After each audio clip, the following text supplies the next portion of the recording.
ایک اللہ والے کے پاس اس کا مرید اپنے بچے کو لے آیا کہ حضرت اس کو دم کر دیجئے، دعا کر دیجئے، یہ نیک بنے، فرما بردار بنے، اللہ والا بنے۔ اللہ والوں کا کام ہی دعا کرنا ہے۔ تو حضرت نے اس مرید کے چھوٹے بچے کے لیے دعا کر دی، یا اللہ اس کو نیک بنا، صالح بنا، ماں باپ کا فرما بردار بنا، اولیاء صدیقین میں اس بچے کا شمار کر، یہ دعا کر دی۔ اور حضرت نے جو ایسا عام طور پر بزرگوں کا معمول بھی ہوتا ہے، کوئی نہ کوئی چیز اپنے پاس رکھتے ہیں، ہدیۃً دے دیتے ہیں۔ چھوٹے بچے کو حضرت نے وہ ٹافی دے دی، میٹھی چیز کوئی دے دی۔ اب بچے نے نگاہ جھکا لی، حضرت اصرار کر رہے ہیں آپ لے لیں، کھا لو بچے، لے لو مجھ سے، لیکن بچہ ہے کہ نگاہ اس جانب اٹھائی نہیں ہے۔ البتہ اپنے والد کو دیکھ لیتا ہے کہ میرا ابا اس بارے میں مجھے کیا کہتا ہے۔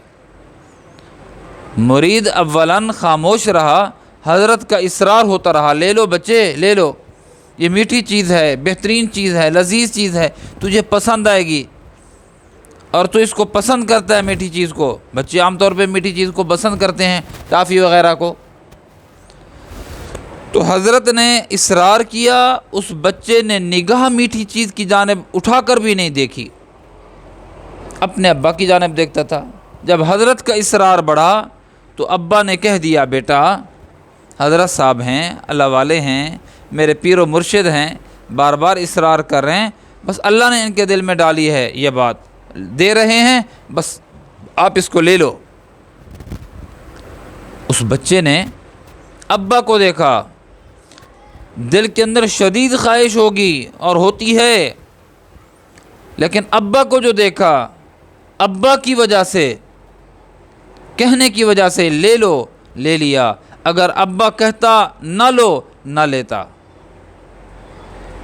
میں اور آپ بندے ہیں اللہ کے، ہم اپنے ربا کو کیوں نہیں دیکھتے؟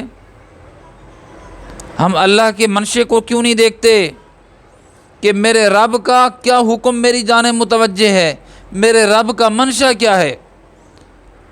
گلی کوچوں میں جاتے ہوئے، چوکوں اور چوراہوں میں جاتے ہوئے ہماری نگاہیں کیوں بھٹک جاتی ہیں؟ للچائی ہوئی نگاہ سے ہم کیوں دیکھتے ہیں؟ من پسند شخص کو کیوں دیکھتے ہیں؟ اگر بچہ اپنے باپ کو دیکھتا ہے اور اس کی رعایت رکھتا ہے تو میں اور آپ اپنے ربا کو نہیں دیکھ سکتے، اپنے رب کے حکم کو نہیں دیکھ سکتے کہ میرے رب کا حکم میری جانب کیا ہے؟ میرے دوستو، ہر وقت اس بات کا استحضار رہے کہ میرا رب مجھے دیکھ رہا ہے، میرا اللہ مجھے دیکھ رہا ہے۔